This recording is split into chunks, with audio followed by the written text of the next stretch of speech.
Nuevamente el diplomado de políticas públicas para el tratamiento de los conflictos sociales. En esta ocasión nos acompaña el doctor Pascal van den Bussche, que presenta una licenciatura en Asuntos Internacionales y Economía de Vesalius College en Brugge Universiteit, Bruselas, Bélgica, en asociación con Boston University, y una maestría en Relaciones Internacionales en la Universidad de Kent, Canterbury, Inglaterra. Especialista en temas de desarrollo socioeconómico, político y la resolución de conflictos. Actualmente es profesor de resolución y transformación de conflictos en el Instituto de Gobierno de la Universidad San Martín de Porres. Ha sido docente del curso Teoría de Conflictos y Resolución de Conflictos en el Centro de Altos Estudios Nacionales. Es expositor de la teoría de conflictos, resolución y transformación de conflictos en diferentes diplomados. En esta ocasión nos acompaña el doctor. Aplausos para él, por favor. Muchas gracias. Vamos a hablar en este hora y cuarto, hora y media, o va a ser menos, hora y cuarto, ¿sí? Un poco sobre qué es el conflicto, porque si no entendemos qué es el conflicto, ¿cómo lo vamos a manejar? Entonces quiero explicar bien, o tratar de por lo menos en poco tiempo explicar qué es el conflicto, cuáles son los elementos de un conflicto, para ver cómo podemos manejar estas situaciones.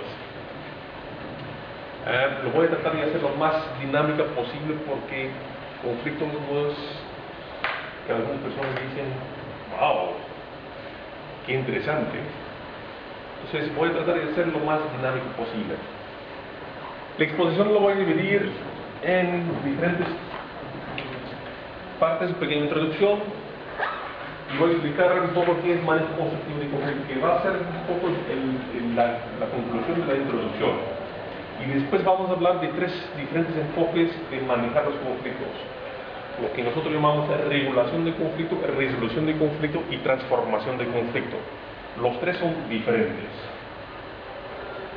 Y tenemos que entender cuáles son esos tres para ver cuáles son los mejores enfoques para manejar nuestros conflictos que tenemos. Empezamos con el principio, como siempre.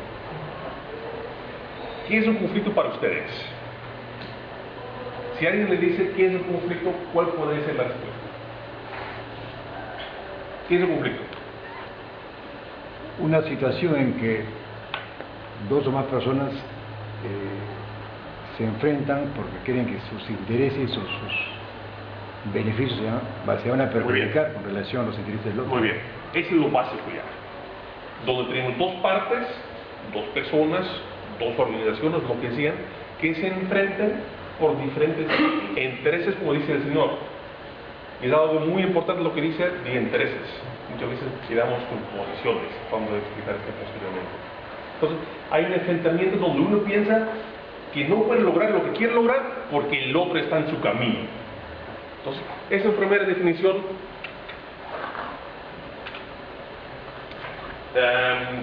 Y creo que es la definición más común que hemos visto o que se puede ver cuando se habla de conflictos. Grubenflug dice: los conflictos son diferencias percibidas de intereses o en creencia que las aspiraciones actuales de las partes no pueden ser alcanzadas simultáneamente. Los dos tienen aspiraciones, pero sienten que no pueden lograr lo que quieren lograr porque el otro está en su camino. Muy similar, como dijo el Señor. Y acá tengo otra definición que realmente para mí es la mejor definición que yo conozco de conflicto y lo más amplio también.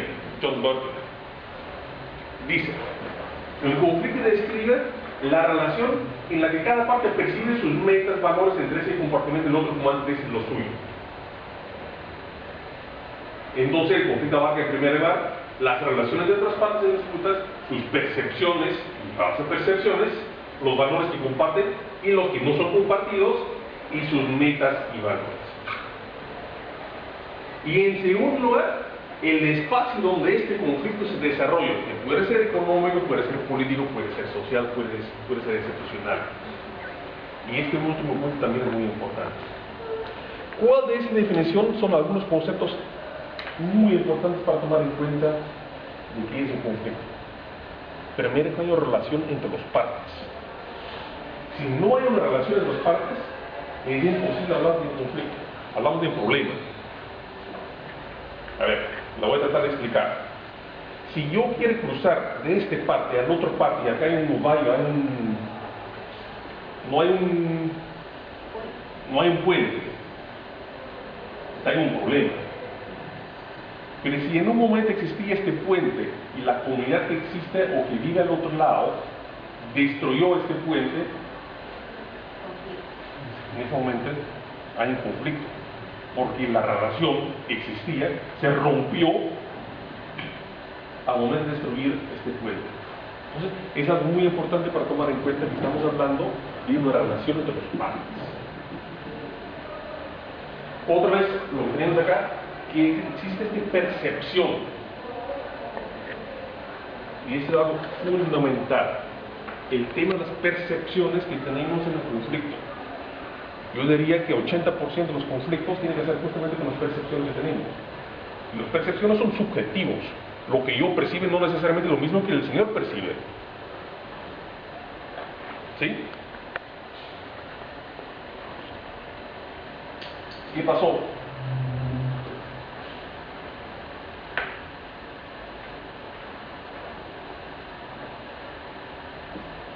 Nada. ¿Algo pasó? Se cayó algo. Entonces, algunas personas vieron, otras personas no lo vieron. Quizás alguien le escuchó algo, pero no vio la relación con esta cosa que estaba cayendo. Y quizás para mí era algo completamente diferente. Entonces, las percepciones que tenemos dependen de nuestro punto de vista, dónde estamos, de los conocimientos que tenemos, de muchos factores. Después les voy a hablar un poco más sobre estas percepciones que tenemos. Pero es esencial entender que estas percepciones son parte de los conflictos. Y si no entendemos que las percepciones son parte del conflicto, habrá grandes problemas para resolver el conflicto. Entonces, el primer tema para resolver el conflicto es hacer entender mi percepción a la otra parte, y yo por lo menos entender también su percepción de la otra parte. Pero esta definición dice no solamente son las percepciones de medios, valores de interés y comportamientos que son importantes, también es el espacio donde este conflicto se desarrolla. Y allá hay algo muy importante para tomar en cuenta. Y eso tiene que hacer con muchas veces tenemos la tendencia de pensar que el conflicto es algo lineal. Empezamos acá y termina acá. Y cuando empieza es porque tiene un fuente, tiene una causa. No necesariamente es una causa, son diferentes cosas que hacen que surja este conflicto. Y eso tiene que hacer también con ese espacio donde se desarrolla este conflicto. Los famosos conflictos socioambientales. ¿Son conflictos ambientales, netamente ambientales? Hay muchas veces temas políticos involucrados. Hay temas institucionales involucrados. Hay temas económicos involucrados. Hay temas sociales involucrados. Jurídicos. Entonces, es muy difícil de ver el conflicto bajo un determinante. Los conflictos son complejos, tienen diferentes fuentes, y esas diferentes fuentes tienen impacto sobre uno sobre el otro. Por eso que nosotros hablamos de dinámica causal. Hay una dinámica entre los causales, entre las fuentes, y tenemos que entender esa dinámica para poder resolverlo entonces también. ¿Sí? Entonces, solamente tengo dos definiciones acá. Hay un montón de definiciones, pero creo que acá en estas dos definiciones ya tengo diferentes elementos que son muy importantes para tomar en cuenta. Ahora, ¿un conflicto es algo negativo entonces? Bajo estas dos definiciones, ¿un conflicto es algo negativo? No necesariamente. No necesariamente. ¿Y por qué no? Porque tendría que ponerse de acuerdo o ver los puntos de vista de ambas partes para llegar a una solución armoniosa. Entonces el resultado es la armonía, que es algo beneficioso. Muy bien. Por eso no todo conflicto es negativo, ¿no? Surge de la necesidad o de la falta de algo. Exactamente. Y es algo muy importante para reconocer.